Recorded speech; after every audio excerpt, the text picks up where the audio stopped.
Hey guys, അപ്പോൾ ലൈഫിലെ വളരെ നിർണായകമായ ഒരു ദിവസമാണ് ഇന്ന്. വളരെ സന്തോഷമുള്ള ഒരു ദിവസം, പക്ഷെ ഇനി കുറച്ചൊക്കെ ടെൻഷനുള്ള ദിവസം കേട്ടോ.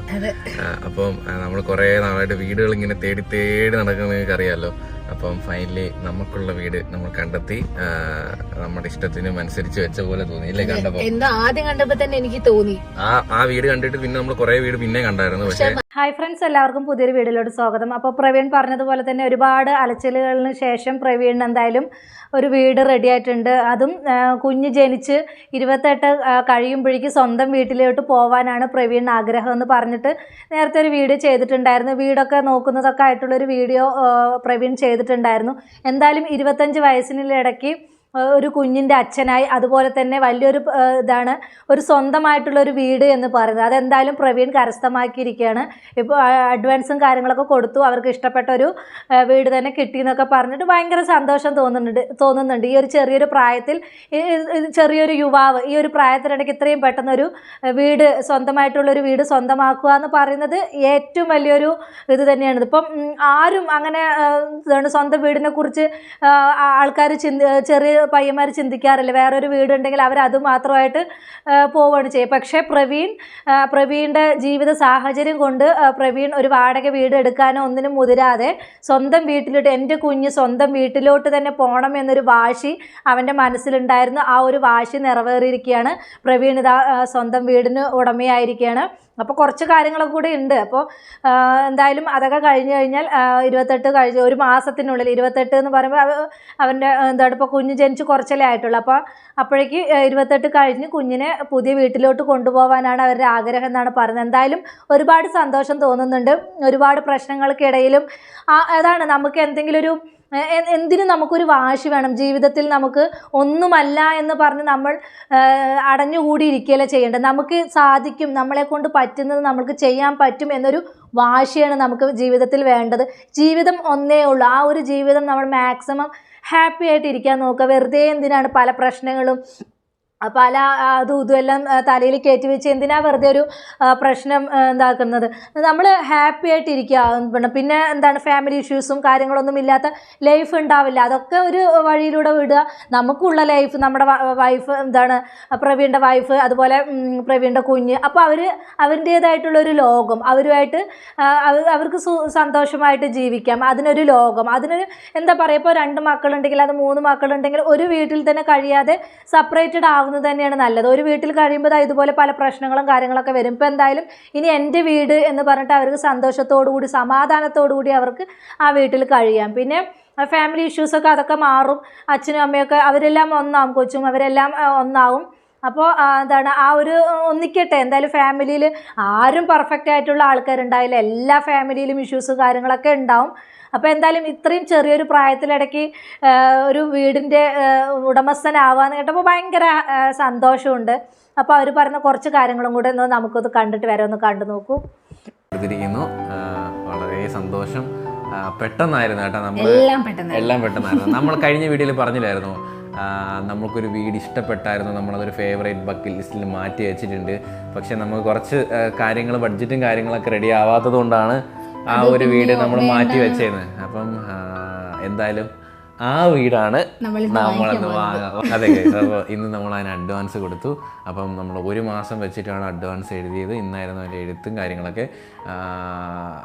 അപ്പം ഭയങ്കര ഒരു വട്ടമല്ലേ നമ്മൾ വീട് വാങ്ങിക്കുന്നത്. അപ്പോൾ പിന്നെ എന്തായാലും നോക്കിയിട്ട് വാങ്ങിച്ചിട്ട് കാര്യമില്ല. പിന്നെ സ്ഥലമിടമില്ല എന്ന് പറഞ്ഞ് വിഷമിക്കണ്ടല്ലോ. അതെ അതെ, അത് തന്നെ വാങ്ങിക്കാം. നമ്മൾ ഏതാണ്ട് ഒരു 10-30 വീടോളം കണ്ടിട്ടുണ്ടായിരുന്നു. 30 വീട് കണ്ടതിൽ നമ്മളൊരു 3 വീട് ഫേവറേറ്റ് ലിസ്റ്റിൽ വെച്ച് ഈ 3 വീടിൽ നമ്മൾ 2 വീടും പോയി കണ്ട്. പിന്നെ ആ ഒരു വീട് ഒഴിവായി. പിന്നെ 2 വീടായിരുന്നു നമ്മൾ ആ പോത്തൻകോട് ഇറക്കത്തിരിക്കുന്നത്. എന്തായാലും എന്താ പറയുക, എന്താണ് ശരിയാണ്. നമുക്ക് ആ ഒരു പ്രായത്തിൽ നമുക്ക് അച്ഛനും അമ്മയും നമുക്കൊരു വീട് വെച്ച് തന്നിട്ടുണ്ടെങ്കിൽ നമുക്ക് ആ വീടിനെ കുറിച്ച് ഒന്നും അറിയില്ല. എന്താണ് വീടിന് എന്തൊക്കെ ചെയ്യണം, എന്താണ് അതിൽ ഇൻറ്റീരിയർ വർക്ക്, അതുപോലെ തന്നെ ടൈൽസ്, അതിനെക്കുറിച്ച് ഇപ്പോൾ സ്വന്തമായിട്ടൊരു വീട് വെക്കുകയാണെങ്കിൽ ഇപ്പോൾ അതിനെക്കുറിച്ചൊന്നും നമുക്കൊരു ഇത് ഉണ്ടാവില്ല. പിന്നെ നമ്മൾ ഓരോ വീടുകളിൽ പോയിട്ടും അവിടുത്തെ ഓരോ കാര്യങ്ങൾ കാണുമ്പോൾ ഇന്ന പോലെ ഇങ്ങനെയൊക്കെ വേണമല്ലേ, അങ്ങനെയാണ് നമ്മൾ ആ ഓരോ കാര്യങ്ങൾ അറിയുന്നത്. അപ്പോൾ എന്തായാലും പ്രവീൺ എല്ലാം എന്താണ് കുറേ വീടുകൾ കണ്ടതിന് ശേഷം ഇപ്പോൾ ഒരു വീടാണ് ഇഷ്ടപ്പെട്ട് അവരതുമായിട്ട് അത് വാങ്ങിക്കാൻ തീരുമാനിച്ചു. നല്ല ഇതൊക്കെയാണെന്നാണ് പറയുന്നത്. അതുപോലെ തന്നെ പ്രവീൺ വന്ന കുറേ കമൻസുകൾ കണ്ടു. പ്രവീണിൻ്റെ കൂടെ എന്താണ് പറയുക, മൃദുലേൻ്റെ അച്ഛനും അമ്മയും ഒപ്പം നിന്നു. ശരിയാണ്, കുറേ കമൻസ് ഇങ്ങനെ കണ്ടു. ഒരു ആപത്ത് ഘട്ടത്തിൽ അവരുടെ അച്ഛനും അമ്മയും അല്ലാതെ പിന്നെ ആരാണ് നിൽക്കുക? പക്ഷേ അങ്ങനെ നിൽക്കാത്തവരും എത്രയോ പേരുണ്ട് കേട്ടോ. എന്തെങ്കിലും നമുക്കൊരു പ്രശ്നങ്ങൾ വന്നാൽ കൂടെ നിൽക്കാത്ത പേരൻസ് എത്രയോ ഉണ്ട്. അപ്പോൾ ആ ഒരു ഇത് വെച്ച് നോക്കുന്ന സമയത്ത് ഇപ്പം എന്തായാലും പ്രവീൺ എന്താ പറയുക, മൃദുലേൻ്റെ അച്ഛനും അമ്മയും എല്ലാ കാര്യത്തിനും ഇപ്പോൾ വീട് നോക്കാൻ പോവുകയാണെങ്കിലും അതുപോലെ തന്നെ ഡെലിവറി ടൈമിൽ അവരിപ്പോൾ ഇത്രയും ഇതാക്കിയിട്ട് പ്രശ്നങ്ങൾ ഉണ്ടാക്കി വിട്ടപ്പോഴും അവർ സ്വീകരിക്കാതിരിക്കുകയൊന്നും ചെയ്യില്ല. മരുമോനെയും അവർ സ്വീകരിക്കുകയാണ് ചെയ്തത്. അതിലൊന്നും അവരൊരു പിശുക്കോ കാര്യങ്ങളൊന്നും കാണിക്കാതെ അവരിതായി. പിന്നെ ഇപ്പോൾ അവിടെ ഇരിക്കുന്നതും ഒരു സേഫല്ല. എത്ര കാലം ഇപ്പോൾ മൃദുലയുടെ വീട്ടിലിരിക്കും? അപ്പോൾ ആ ഒരു ഇതുകൊണ്ട് തന്നെയാണ് അവൻ ആ ഒരു ഡിസിഷൻ എടുത്തത്, പുതിയൊരു വീട്, ഒന്നില്ലെങ്കിൽ വാടകയ്ക്ക് അല്ലെങ്കിൽ പുതിയൊരു വീട്. അപ്പോൾ വാടകയ്ക്ക് പോകുക പറയുമ്പോൾ മാസം അതൊരു എമൗണ്ട് ആയിട്ട് പോകും. അപ്പോൾ ആ ഒരു എമൗണ്ട് ചുമ്മാ കളയുന്നതിനേക്കാളും അതിപ്പോൾ വല്ല ലോണോ എന്തെങ്കിലുമൊക്കെ എടുത്തിട്ടാണെങ്കിലും ലോൺ അടയ്ക്കാവുന്നതേ ഉള്ളൂ. ഇപ്പോൾ സ്വന്തം വീടാകുമ്പോൾ അപ്പോൾ നമ്മുടെ സ്വന്തം വീട് എന്നൊരു ഇത് വരും. ഇപ്പോൾ എന്താ പറയുക, ഇപ്പോൾ നമ്മൾ വാടക വീട്ടിലാണെങ്കിൽ പല കാര്യങ്ങളും ശ്രദ്ധിക്കേണ്ടി വരും. ഒരു സ്വാതന്ത്ര്യം ഉണ്ടായാലും നമുക്ക് അവിടെ ഇരിക്കുന്ന സമയത്ത് അത് നശിപ്പിച്ചു, എന്തെങ്കിലുമൊക്കെ കേടുപാടുകൾ വന്നു കഴിഞ്ഞാൽ അത് നശിപ്പിച്ചു, ഇത് നശിപ്പിച്ചു എന്നുള്ള ഇതൊക്കെ കേൾക്കേണ്ടി വരും. അപ്പോൾ അതുകൊണ്ട് അതിനേക്കാളും സ്വന്തം വീട് തന്നെയാണ് നമുക്ക് എപ്പോഴും സേഫ്. അപ്പോൾ അവർ പറയുന്ന കുറച്ച് കാര്യങ്ങളും കൂടെ നമുക്കൊന്ന് കേട്ടിട്ട് വരാം. ഒന്ന് കേട്ട് നോക്കൂ. പോയപ്പം കുറച്ച് കാര്യങ്ങൾ അറിയാവുന്നതല്ലാണ്ട് ഒരു വീട് കാണുമ്പോൾ അത് എങ്ങനത്തെ രീതിയിൽ കൺസ്ട്രക്ട് ചെയ്തിരിക്കുന്നതാണെന്നോ ഒന്നും നമുക്ക് അങ്ങനെ ഒരു ഐഡിയ ഇല്ലായിരുന്നു. അപ്പോൾ അതുകൊണ്ട് തന്നെ എനിക്ക് ടെൻഷനായിരുന്നു. ഓരോ വീടുകൾ പോയി കാണുമ്പോഴും നമുക്ക് വേറെ അറിയത്തില്ലല്ലോ. അപ്പം ഇതിൻ്റെ വില കേൾക്കുമ്പോഴും ഇത് വാല്യൂ ഫോർ മണി ആണോ, ഇത് ഓക്കെ ആണോ, അല്ലെങ്കിൽ ഈ വീട് നമുക്ക് പറ്റിയതാണോ എന്നൊക്കെ എനിക്ക് ഭയങ്കര കൺഫ്യൂഷനായിരുന്നു. എനിക്ക് അതുകൊണ്ട് തന്നെ ഭയങ്കര ടെൻഷനായിരുന്നു ഓരോ വീട് പോയി കാണുമ്പോഴും. സത്യം പറഞ്ഞാൽ ടോക്കൺ കൊടുക്കുമ്പോൾ പോലും എൻ്റെ മനസ്സിൽ സന്തോഷം ഉണ്ടെങ്കിൽ പോലും സന്തോഷത്തെക്കാട്ടി കൂടുതൽ ടെൻഷനായിരുന്നു. ഇത് ഓക്കെ ആണ് അങ്ങനത്തെ ഒരു ടെൻഷൻ ഉണ്ടായിരുന്നു. പക്ഷേ നല്ല വീടാണ്. നമ്മൾ കുറേ കാര്യങ്ങൾ ചെക്ക് ചെയ്തിട്ടുണ്ടായിരുന്നു. ലാസ്റ്റ് വീടായപ്പോഴത്തേക്കായിട്ടും പഠിച്ചു ലാസ്റ്റ് നമ്മൾ ഏതൊരു കാര്യം കുറേ ദിവസം കുറേ വീടുകൾ കാണുമ്പോഴും കുറേ ബിൽഡേഴ്സിനെ കാണുമ്പോഴും നമ്മൾ ഉറപ്പായിട്ടും നമുക്ക് കുറേ കാര്യങ്ങളൊക്കെ മനസ്സിലാവും. അപ്പം അതുകൊണ്ട് തന്നെ നമുക്ക് പിന്നെ ബാക്കി കാര്യങ്ങളൊക്കെ നമ്മൾ നോക്കി കുറേ കാര്യങ്ങൾ ചെക്ക് ചെയ്തു. പിന്നെ പേപ്പേഴ്സും കാര്യങ്ങളെല്ലാം ചെക്ക് ചെയ്തു. അപ്പോൾ എല്ലാം നോക്കിയപ്പം എന്തുകൊണ്ടും നല്ലൊരു വീടായിരുന്നു. ബിൽഡറും അത്യാവശ്യം ഒരുപാട് വീടുകൾ വെച്ചിട്ടുള്ളൊരു ബിൽഡറായിരുന്നു. അപ്പോൾ നമ്മൾ തിരക്കി കുറച്ച് ഗ്രൗണ്ട് വർക്കൊക്കെ ചെയ്തപ്പം മനസ്സിലായി ദിസ് നൈസ്. ഇവിടെ ഒരു മുഖമൊക്കെ മാറി വരുന്നുണ്ട്. നമ്മൾ വീട് വാങ്ങിച്ചു, നമ്മൾ കണ്ടില്ല, നമ്മളെ വീട്ടിൽ കയറ്റിയില്ല. അപ്പോൾ എന്തായാലും ഭയങ്കര സന്തോഷം. കുറേ കാര്യങ്ങളുണ്ട്. അപ്പോൾ നമ്മൾ 1 മാസം വെച്ചിട്ടാണ് അഡ്വാൻസ് എഴുതിയിരിക്കുന്നത്. അതിനുള്ളിൽ നമ്മൾ എഴുതാന്നുള്ളത്. അപ്പം 2 വീക്ക് കൊണ്ട് നമുക്ക് വീട് എഴുതി നമ്മളെ കയ്യിൽ ബാക്കി കാര്യങ്ങൾ ചാവി കിട്ടണം എന്നാണ് ഒരാഗ്രഹം. അപ്പോൾ അതിൻ്റെ കുറേ പേപ്പർ വർക്കുകളും കാര്യങ്ങളൊക്കെ ഉണ്ട് കേട്ടോ. അപ്പോൾ അതൊക്കെ ഇങ്ങനെ നടന്നുകൊണ്ടിരിക്കുന്നു. വരും ദിവസങ്ങളിൽ ഇനി അതിൻ്റെ അതെ. ഏതായാലും നമ്മുടെ ചെക്കൻ വന്നിട്ട് നമ്മളത് പുതിയ വീടൊക്കെ വാങ്ങിച്ചു. അവൻ ഇതൊന്നും അറിയാതെ നല്ല സുഖം ഉറക്കത്തില്ല. കണ്ടോ എടേ, മിക്കവാറും ഇന്ന് രാത്രി എനിക്ക് ശിവരാത്രി. അപ്പം ഗൈസ്, നിങ്ങളും ഒരുപാട് നമ്മൾ വീഡിയോ ഇട്ടതിന് ശേഷം കുറേ വീഡിയോകളൊക്കെ നിങ്ങൾ നമുക്ക് ഇൻസ്റ്റാഗ്രാമിലൊക്കെ അയച്ചു തന്നിട്ടുണ്ടായിരുന്നു കേട്ടോ. എനിക്ക് അയച്ചിട്ടുണ്ടായിരുന്നു കുറേ പേര്. അപ്പം എല്ലാവർക്കും ഒരുപാട് താങ്ക്സ് ഗൈസ്. അപ്പം നമുക്ക് വീടായിരിക്കുകയാണ് സുഹൃത്തുക്കളെ. അത് പറഞ്ഞ ആ ടോക്കൺ കൊടുത്തതിന് ശേഷം പിന്നെ നമ്മളെ വീട്ടിലോട്ടൊക്കെ പോകുമ്പോഴൊക്കെ ഭയങ്കര സന്തോഷമുള്ളതാണ്. പിന്നെ ആ ഒരു ഫീൽ എന്ന് പറഞ്ഞാൽ വേറൊരു ഫീലായി, നമ്മുടെ വീട്. എന്നിട്ട് ഏട്ടാ ഇത് നമ്മുടെ വീടാണോ? പെട്ടെന്നായതുകൊണ്ട് നമുക്ക് പെട്ടെന്ന് ആ ഒരു സംഭവം അങ്ങോട്ട് ഇതായിട്ടില്ല. വീട് വാങ്ങി അല്ലെങ്കിൽ വീട് വാങ്ങാൻ പോവുക പെട്ടെന്ന്.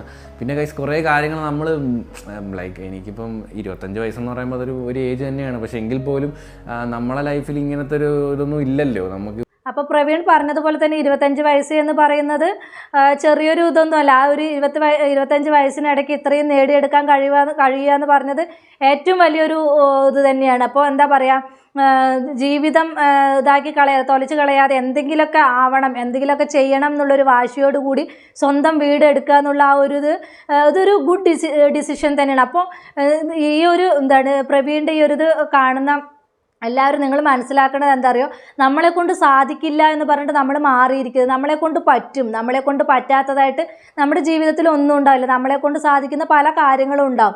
നമ്മളെ കൊണ്ട് പറ്റില്ല എന്ന് പറഞ്ഞിട്ട്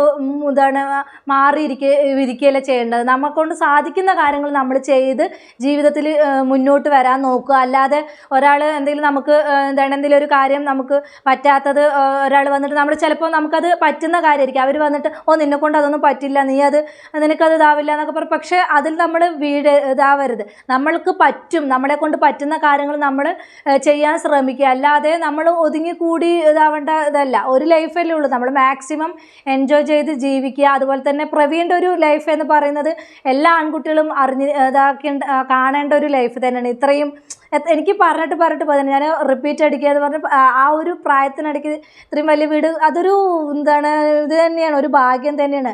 ആർക്കും അത് സാധിക്കാത്തൊരു കാര്യമാണ് പ്രവീൺ നേടിയെടുത്തത്. എന്തായാലും എല്ലാവിധ ഐശ്വര്യങ്ങളും പ്രവീണിന് ജീവിതത്തിൽ ഉണ്ടാവട്ടെ. അതുപോലെ കുഞ്ഞിനെ കുറിച്ച് ആളുകൾ പറഞ്ഞിട്ടുണ്ടായിരുന്നു, അത് കമൻറ്റിൽ ഞാൻ കണ്ടിട്ടുണ്ടായിരുന്നു കേട്ടോ. നിൻ്റെ ഈ കുഞ്ഞ് ജനിച്ചത് കൊണ്ടാണ് നിങ്ങളുടെ വീട്ടിൽ കലഹം ഉണ്ടായത്, അങ്ങനെയാണ് പ്രശ്നങ്ങൾ ഉണ്ടായതെന്നൊക്കെ ആളുകൾ കമൻറ്റ് ഇട്ടിട്ടുണ്ടായിരുന്നു. അപ്പോൾ ആ കമൻറ്റ് ഇട്ട ആളുകൾക്ക് മറുപടിയായിട്ട് വീണ്ടും ആ ഒരു കമൻറ്റ് ഞാൻ കുറേ കമൻറ്റുകൾ കണ്ടു. ഈ കുഞ്ഞിനെ കുറ്റം പറഞ്ഞ അതിന് മുമ്പിൽ ആ കുഞ്ഞ് നിമിത്തമല്ല ഒരു പുതിയൊരു വീട് അവർക്ക് ലഭിച്ചത്. അതിന് എന്തായാലും കുഞ്ഞിനാണ് എല്ലാവിധ ഇതും, കുഞ്ഞിൻ്റെ ഐശ്വര്യമാണെന്ന് പറയുന്നത്. അപ്പോൾ നമ്മൾ ജനിച്ച് വീഴുന്ന കുഞ്ഞുങ്ങളെ ഒന്നും പറയാതിരിക്കുക. കുഞ്ഞുങ്ങളൊക്കെ തരുന്നത് ദൈവമാണ്. അപ്പോൾ കുഞ്ഞുങ്ങളൊന്നും അറിയാതെയാണ് ഭൂമിയിലോട്ട് വരുന്നത്. അപ്പോൾ കുഞ്ഞുങ്ങളെ ഒന്നും ഇതിൽ വലിച്ചഴക്കരുത്. അവൻ്റെ ലൈഫ്, അവൻ്റെ ഇഷ്യൂസ് അവരത് പറഞ്ഞു തീർക്കും. അതിന് കുഞ്ഞ് കാരണമാണ്, കുഞ്ഞ് ജനിച്ചതിന് ശേഷമാണ് നിങ്ങളുടെ കുടുംബത്തിൽ ഇങ്ങനെ പ്രശ്നങ്ങൾ ഉണ്ടായത്, അങ്ങനെയൊന്നും പറഞ്ഞ് വേദനിപ്പിക്കരുത്. അത് എത്രമാത്രം അവർക്ക് ബുദ്ധിമുട്ടുണ്ടാവും. അപ്പം അങ്ങനെയൊന്നും ആരെയും വേദനിപ്പിക്കരുത്. അപ്പോൾ ഞാൻ പറഞ്ഞ പോലെ തന്നെ നമുക്ക് സാധിക്കാത്തതായിട്ട് നമുക്ക് ലോകത്തൊന്നുമില്ല. നമുക്ക് എന്തെങ്കിലുമൊക്കെ നമുക്ക് ഒരു ലൈഫ് ഉണ്ടെങ്കിൽ നമ്മളെ കൊണ്ട്, ഇപ്പം നമ്മളെ കൊണ്ട് എന്തെങ്കിലുമൊക്കെ കഴിയും. ആ കഴിയുന്നത് നമ്മൾ ചെയ്യുക, അല്ലാതെ ഒന്നും പറ്റില്ല. അവന് കണ്ടല്ലോ കുറേ ഉണ്ട്, നമുക്ക് മാത്രം ഒന്നുമില്ല, അങ്ങനെയൊന്നും പറഞ്ഞ് നമ്മൾ ഇതാക്കി കളയരുത്. നമുക്ക് പറ്റുന്ന കാര്യങ്ങൾ നമ്മൾ ചെയ്യുക, എന്നിട്ട് ജീവിതത്തിൽ മുന്നോട്ട് വരാൻ നോക്കുക. അപ്പോൾ എന്താ പറയുക, അത്രയൊക്കെ ഉള്ളൂ. അപ്പോൾ ഇത് കണ്ടപ്പോൾ ഒരുപാട് സന്തോഷം, അവർക്ക് സന്തോഷം നിറഞ്ഞൊരു കുടുംബജീവിതം അവർക്ക് ഉണ്ടാവട്ടെ എന്ന് ഞാൻ ഈ ഒരു അവസരത്തിൽ പ്രാർത്ഥിക്കുകയാണ്. അപ്പോൾ അത്രയുള്ള എൻ്റെ ടോപ്പിക്. പുതിയൊരു ടോപ്പിക്കുമായി നമുക്ക് വീണ്ടും കാണാം.